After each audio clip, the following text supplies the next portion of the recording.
Welcome to GDs. And this is The Lincoln Lawyer, Season 1, Part 2. Mickey, getting to know that a bribe might have been paid, is conflicted by the same. Thus, in order to get advice, he goes to see one of his father's friends. He tells him that he should do nothing, as he is not involved or done anything illegal. While for the case, if he has the facts in his favor, he should pound the facts; if he has law in his favor, he should pound the law; and if he has nothing, he should just pound the table. But Mickey, not being able to let go, asks Cisco and Lorna to check if the judge got bribed, while he goes to meet with one of Laura's friend, in order to know more about the case. Sonia informs Mickey that Trevor's wife Laura was a brilliant coder, but she stopped working after being married to him, and their friendship also fell out due to Trevor. Mickey also goes to see Jesus Menendez in prison, and tells him that he will do everything to help him get out. And for doing the same, he starts searching for Gloria, the witness who disappeared. On the other hand, Cisco, looking into the judge, accidentally finds out that Mickey has taken a case for the Saints without charging them. While for the judge, he found that the judge's husband recently reopened a restaurant, and he believes that the money might have come from the bribe. But as he investigates the same with Lorna, they learn that it was not the case, as the money came from a family trust. And now they believe that the judge was not bribed. Meanwhile, Mickey meets with Tanya and negotiates a deal with his wife for her cooperation. They later go to a fundraiser, where Maggie introduces her boss, running for the DA. But as she was leaving, she is approached by Cardone, and he tries to persuade her to support him for being the new DA. Mickey gets to know that his daughter is having a tough time at school, because of him being a defense lawyer. Knowing this, he talks with her, and tries to explain to her his principles, and why everyone needs a defense lawyer. Talking with her, something connects in his mind, and he goes to see Trevor. He accuses Trevor of somehow bribing a juror, and that is why he was so intent on going to trial on the day it was fixed, or else the jury pool would have been changed, and he would have lost juror number 7, whom he fought so hard to keep. Trevor admits that juror number 7 has been bribed. Being confirmed of his suspicion, Mickey wanted to withdraw. But Trevor explains to him that he is not the one who paid or planted the juror.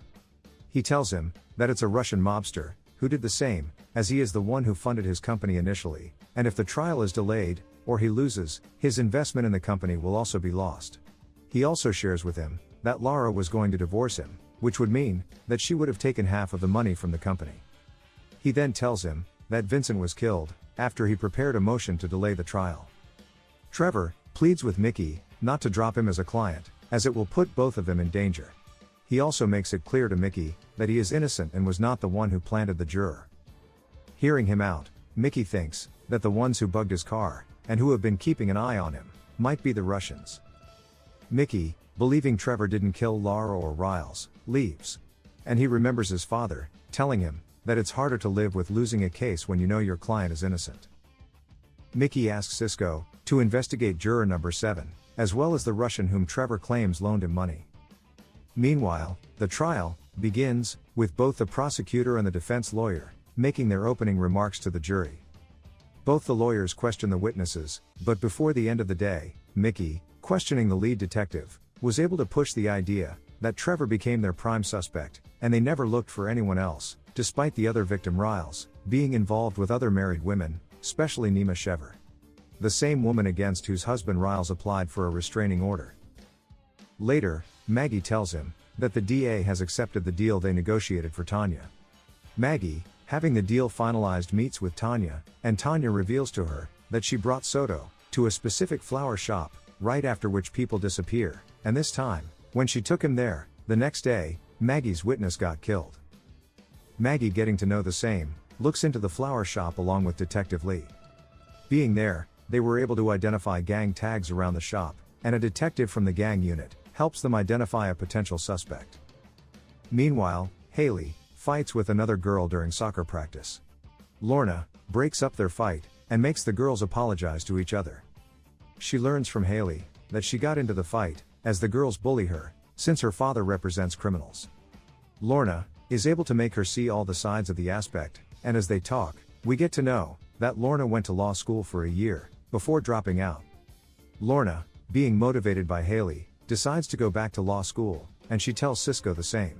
On the other hand, Mickey is able to get a positive lead in order to find his missing witness in Jesus Menendez's case. Having the information, Cisco arranges for his witness Gloria to return back to Los Angeles. Cisco also looks into jury number 7 in order to know more about him. Later, he tells Mickey that juror number 7 is an impersonator and his real name is Glenn McSweeney, and he has a record.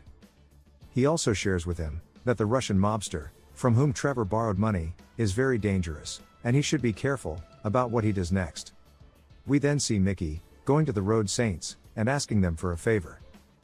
The next day in court, Judge Stanton tells Mickey and Golantz that he has received an anonymous letter saying juror number 7 is not who he claims to be. In addition, he did not show up to the court today.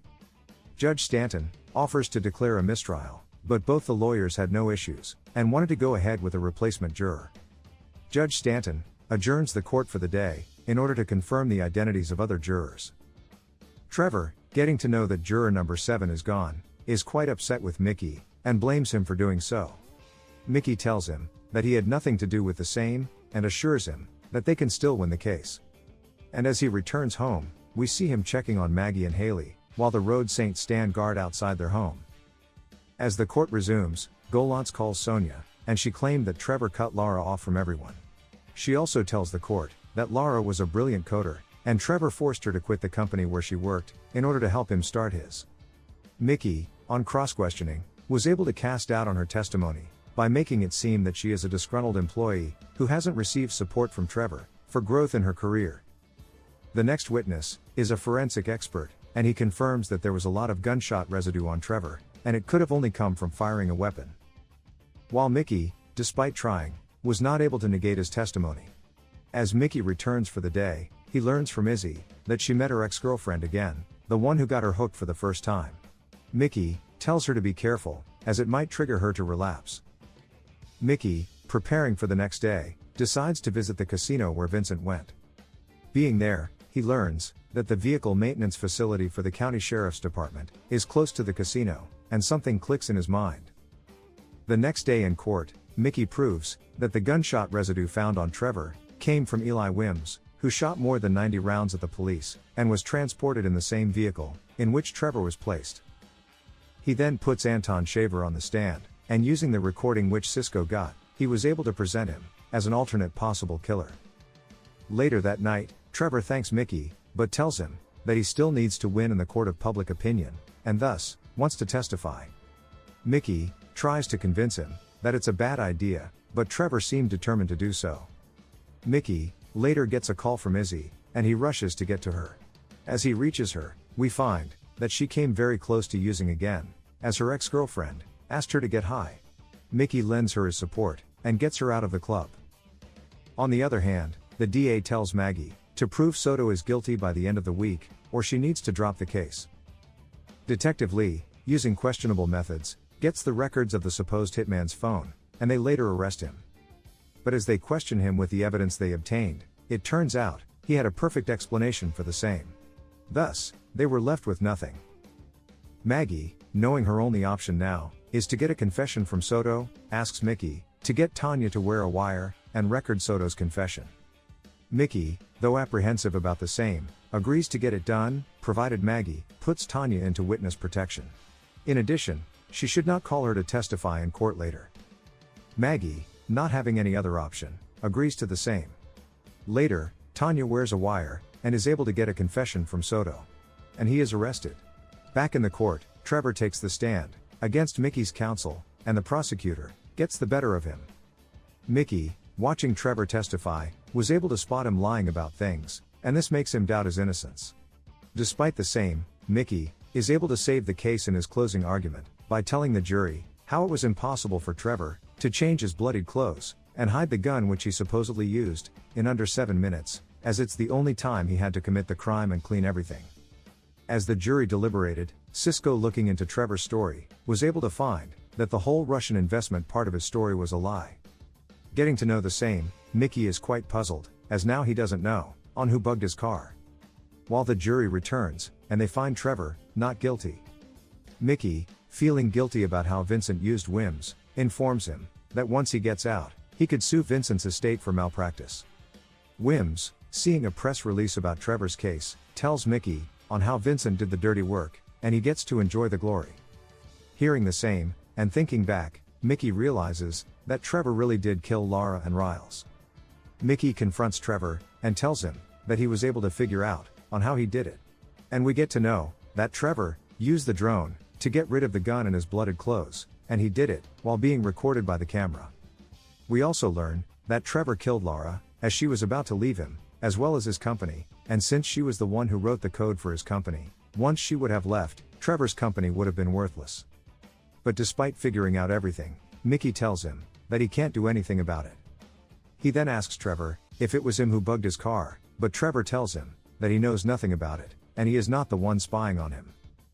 Later, Mickey learns from Cisco that his missing informant Gloria, who disappeared in Jesus Menendez's case, will be coming to LA the next day. Mickey also gets a call from a cop, informing him that Izzy has been stopped for DUI near Griffith Park. Getting to know the same, he rushes there, but as he reaches there, he finds that it was a ruse used by McSweeney, juror number 7, to lure him there. He knocks him down, and as he tries to kill him, he tells him that he and Vincent shouldn't have poked around. But before he could finish him, Detective Griggs, still keeping an eye on him, reaches there. Mickey is saved, while McSweeney falls and dies. Maggie, hearing about the incident, comes to see Mickey, and they share a kiss. Mickey later goes to confront Trevor, thinking he was the one who sent McSweeney after him. But Trevor tells him he had nothing to do with it. And as he walks out to address the press, one of Riles' lover shoots and kills Trevor, as she believed that it was him who killed Riles. On the other hand, with Gloria back in LA, Lorna meets with her, and in order to convince her to help them, she shares with her that she dropped out of law school after her professor tried to hit on her. In addition, she assures her that if she helped them, Mickey will make sure that she is protected. Gloria later comes to their office and tells Mickey that she will only do it if they can protect her, and the protection she needs is from the cops.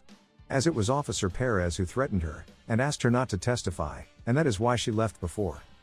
Meanwhile, Maggie learns from Detective Lee that the confession they recorded is garbled and cannot be used. Maggie, knowing she promised Mickey that they won't put Tanya on the stand, decides to put the detective on the stand as he heard the testimony. While Mickey learns that Maggie is now supporting Cardone instead of Simmons for the next DA.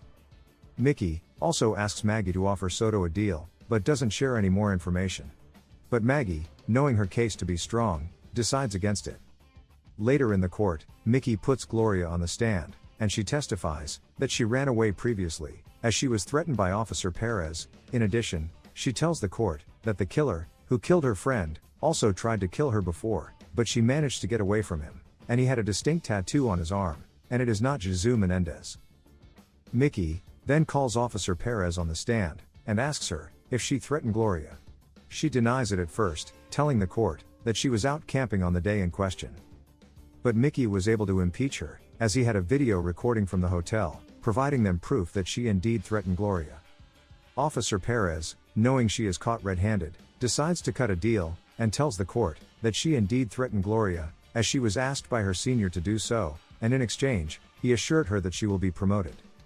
She then tells the court that it was Detective Lee who told her to do so. Hearing her testimony, the judge orders for Jesus Menendez to be released. While Detective Lee's credibility is destroyed, and Maggie could no longer use his testimony, and was left with no evidence to prove her case against Soto. Maggie gets quite angry at Mickey, as he didn't trust her enough to tell her of this before, and she tells him that this was one of the reasons they had to part ways. With Soto's case falling apart, the newly appointed DA Cardone demotes Maggie and reassigns her. But Maggie, before leaving, gets Soto arrested by the feds for trafficking people, and she tells him that the feds have enough resources to build a case against him. On the other hand, Cisco, learning that Mickey took a case for the Road Saints pro bono, confronts Saints leader. He tells Cisco that Mickey did so as a favor to him, so that he could get out of the club. Knowing this, Cisco tells him that he will pay his own debts. The Saint agrees, and we see Cisco riding to do something for him. While Mickey, getting a jury summon, realizes something. We then see him going to Judge Holder, and she is happy with his progress, and signs off on him taking over Vincent's practice permanently. Mickey then tells her that he was not sure on who could bribe a juror, even before they are elected, and getting a jury summon he realized that only a sitting judge will have that knowledge. And since Vincent got cold feet, she got him killed.